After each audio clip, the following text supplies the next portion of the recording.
మూలే కథ. సరే, ఇక మనం మన ప్రధాన కథకు వెళ్దాం. మూలేకు బాబా కృప లభించడం, అతనికి గురుదర్శనం కలగడం గూర్చి చెప్పుకుందాం. శ్రీమాన్ బాపు సాహెబ్ బుట్టిని కలుసుకొని వెంటనే తిరిగి వెళ్ళిపోవాలని మూలే అనుకున్నాడు. మూలే శాస్త్రాలను అధ్యయనం చేశాడు. అతను జ్యోతిష్ శాస్త్రంలో అతి ప్రవీణుడు, సాముద్రిక శాస్త్రంలో కూడా నిపుణుడు. బాబా దర్శనం అతన్ని సమ్మోహితుణ్ణి చేసింది. బాబా స్వభావం: పేడాలను, బతాసాలను, బర్ఫీని, టెంకాయలను, నారింజ మొదలైన ఫలాలను నిర్మల చిత్తంతో భక్తులు పుష్కలంగా బాబాకు ప్రేమతో సమర్పించుకునేవారు. అంతేకాదు, పండ్లు అమ్ముకునే మహిళలు కూడా అక్కడికి వచ్చేవారు. బాబా వారి వద్ద నేరేడు, అరటి, చెరుకు మొదలైన పండ్లను తనకు నచ్చినవి కొనుక్కునేవాడు. స్వయంగా డబ్బులిచ్చేవాడు. బాబా తన డబ్బులతో మామిడి పండ్లను, బుట్టలను, అరటి పండ్ల గెలలను కొనేవాడు. వాటిని మనస్ఫూర్తిగా, తృప్తిగా భక్తులందరికీ పంచిపెట్టేవాడు. బాబా ఒక్కొక్కటిగా మామిడి పండ్లను తీసుకునేవాడు. రెండు చేతుల మధ్య పెట్టి వాటిని మెత్తగా నలిపేవాడు. అవి బాగా మెత్తగా కాగానే భక్తుల చేతుల్లో పెట్టేవాడు. భక్తులు వాటిని నోటికి చేర్చగానే పాత్రలో నుండి వచ్చినట్లుగా రసం నేరుగా వారి నోట్లోకి వెళ్ళిపోయేది. వారు తృప్తిగా తాగేవారు. రసమంతా అయిపోయిన తర్వాత పీసును, తోలును పారవేసేవారు. అరటి పండ్ల విషయం అపూర్వంగా ఉండేది. బాబా అరటి పండ్లను వలిచి వాటి గుజ్జును భక్తులకు ఇచ్చేవాడు.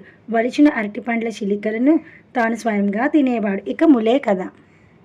ఎప్పటి మాదిరిగానే ఆ రోజు కూడా బాబా అరటి పండ్ల బుట్టలను కొన్నాడు. మామూలుగానే వాటిని భక్తులందరికీ పంచి పెడుతున్నాడు. శాస్త్రి బువ మూలే బాబా పాదాలను చూసి ఎంతో ఆశ్చర్యపోయాడు. బాబా పాదాల్లో ధ్వజ, వజ్ర, అంకుశాది రేఖలను పరీక్షించాలనుకున్నాడు. మూలే బాబా వైపు తన చేతిని చాచాడు. పండ్ల కోసం కాదు, బాబా చేతిని చూడడం కోసం. బాబా అతన్ని అసలు లక్ష్యం చేయలేదు. అసలు అతను ఎవరో ఎరగనట్లు ఉండిపోయాడు. మూలే అలా చేయి చాచగా బాబా 4 అరటి పండ్లను అతని చేతిలో పెట్టి అతన్ని కూర్చోమన్నాడు. కానీ తన చేతిని మాత్రం అతనికి చూపలేదు. పూర్ణకాముడు, సకల కోరికలు తీరినవాడు, భగవత్ సేవ కోసం దేహాన్ని ధరించినవాడు ఆయన సాయిరామునికి సాముద్రికంతో అవసరమేముంది? బాబా నిస్పృహ స్వభావాన్ని, ఉదాసీన వృత్తిని చూసి శాస్త్రీబువ తన చేతిని వెనక్కి తీసుకున్నాడు.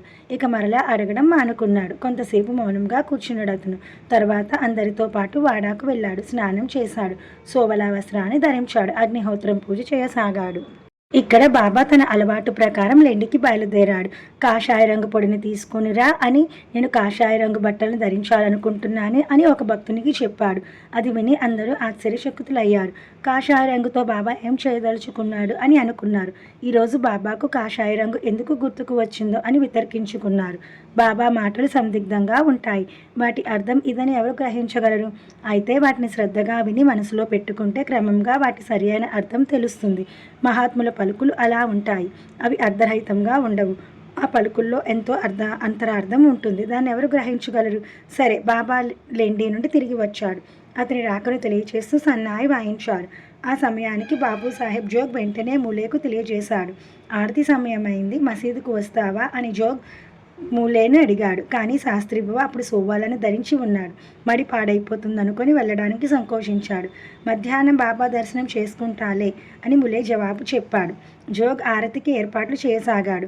ఈలోగా బాబా వచ్చి తన ఆసనంలో కూర్చున్నాడు. భక్తులతో ముచ్చటలాడుతున్నాడు.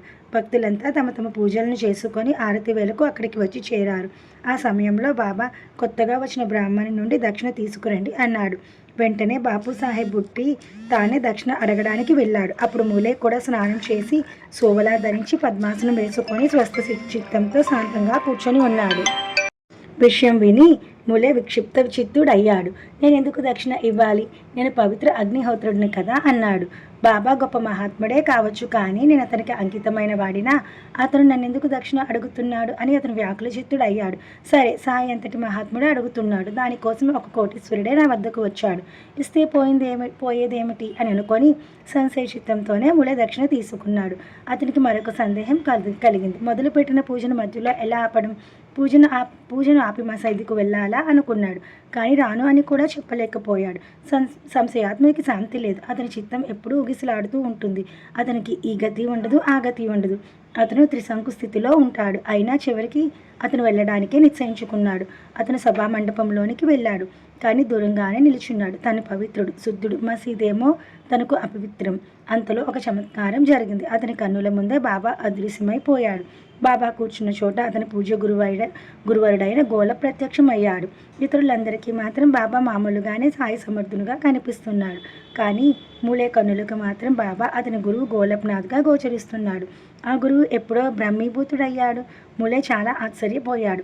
నిజానికి గురువు గోలప్ సమాధి స్థితుడయ్యాడు. ఆ గురువే ఇప్పుడు తన కన్నుల ముందు కనిపిస్తున్నాడు. దానితో మూలే అత్యంత విస్మితుడయ్యాడు. అతని మనసు సంశయాలతో నిండిపోయింది. అది కల కాదు కదా, కానీ తాను నిద్రించడం లేదే. తాను మేలుకొని ఉంటే మరి తన గురువుని తాను ఎలా చూస్తున్నాడు? అతనికంతా అయోమయంగా ఉంది. క్షణకాలం అతను మూగబోయాడు. అతను తనను తాను గిల్లుకొని చూశాడు. కాదు కాదు, ఇదంత మాత్రము భ్రమ కాదు. అనవసరంగా నేను ఎందుకు సందేహిస్తున్నానో, అందరితో పాటుగానే నేను ఇక్కడ ఉన్నాను కదా అనుకున్నాడు. ములే వాస్తవంగా గోళ్ళ భక్తుడు. ఇప్పుడు అతనికి బాబా ఎడల సంశయాలున్నా తర్వాతి కాలంలో అతనికి బాబా ఎడల సుస్థిర విశ్వాసం ఏర్పడింది. అతని మనసు నిశ్చింతగా మారింది. ములే స్వయంగా అగ్రవర్ణ బ్రాహ్మణుడు, వేదాంగ శాస్త్ర సంపన్నుడు. మసీదులో అతను గోలబ్ గురువును చూసి చాలా విస్మితుడయ్యాడు. తర్వాత అతను మెట్లపైకి ఎక్కి వెళ్ళాడు. తన గురువు చరణాలకు నమస్కరించాడు. చేతులు జోడించి ఒక ప్రక్కగా నిలుచున్నాడు. మాటలు రాక మౌనంగా ఉండిపోయాడు. కాషాయ రంగు వస్త్రంలో ఉత్తరీయంలో అతను గోలబ్ స్వామిని చూసి ముందుకు పరిగెత్తి వెళ్ళాడు. పదే పదే బాబా పాదాలను చేతులతో చుట్టివేశాడు.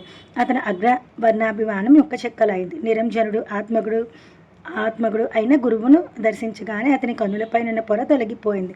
తనకు కుబేరునిధి లభించినంతగా ఆనందించాడు. అతని సంశయ వృత్తి నశించింది. అతనికి బాబా యందు ప్రీతి జనించింది. సగం మూసుకున్న కన్నులతో అతను బాబా పాదాల్లోనే దృష్టి నిలిపాడు. అతని అనంత జన్మాల సుకృతం నేడు ఫలించింది. అతని దృష్టి సాయి పాదాల్లో నిలిచింది. సాయి చరణామృత తీర్థ స్నానం అతనికి లభించింది. దైవం తన శ్రేయస్సు కోసమే తన గమ్యం మార్చిందనుకున్నాడు అతను. అందరికీ పరమాశ్చర్యం కలిగింది. ఇంతలో ఏం జరిగింది అనుకున్నారు. దూరం నుండి పువ్వులు విసిరి వేసిన వారు హఠాత్తుగా బాబా పాదాలపై తన తల నుంచినాడేమిటి అని ఆశ్చర్యపోయారు. ఇతరులంతా బాబా ఆరతి పాడుతున్నారు.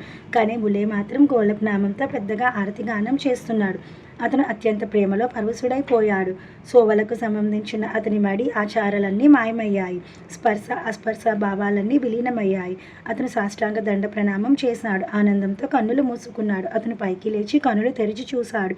ఎదురుగా అతని గురువు గోలప్ అదృశ్యమయ్యాడు. అతనికి బదులుగా సాయి సమర్థుడు కనిపించాడు. తనను దక్షిణ అడుగుతున్నాడు. బాబా ఆనంద స్వరూపాన్ని చూస్తూ అతని ఆత్కర్య శక్తిని తెలుసుకున్నాడు.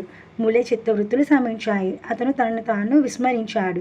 బాబా ముందు నిలువుగా పడిపోయి ప్రణామం చేశాడు. అతని కన్నులు ఆనందాశ్రువులను వర్షిస్తున్నాయి. అతను తన శిరస్సును బాబా పాదాలపై పెట్టాడు. తన వద్ద ఎంత ఉందో అంతా బాబాకు దక్షిణగా సమర్పించాడు. మరలా తన శిరస్సును బాబా పాదాలపై పెట్టాడు. అతని కన్నులు ప్రేమాశ్రువులతో తడిసిపోయాయి. అతని శరీరం అంతా ఆనందంతో పులకరించిపోయింది. అతని కంఠం భావావేశంతో గద్గతం అయింది. అతను అష్టభావ భక్తి ఆవేశంలో పరవశుడయ్యాడు. తన సంశయాలన్నీ తీరిపోయాయని అతను అనుకున్నాడు. అన్నిటికన్నా మించి తన గురుదేవుని దర్శించాలని సంతోషించాడు. బాబా చూపిన ఈ అలౌకిక లీలను చూసి ములేతో సహా అక్కడున్న వారంతా ఆశ్చర్యానందాలకు లోనయ్యారు. వారికి అప్పుడు కాషాయ రంగు విశిష్టత అర్థమైంది. బాబా దాన్ని ఎందుకు అడిగాడో ఆ రహస్యం అనుభూతమైంది.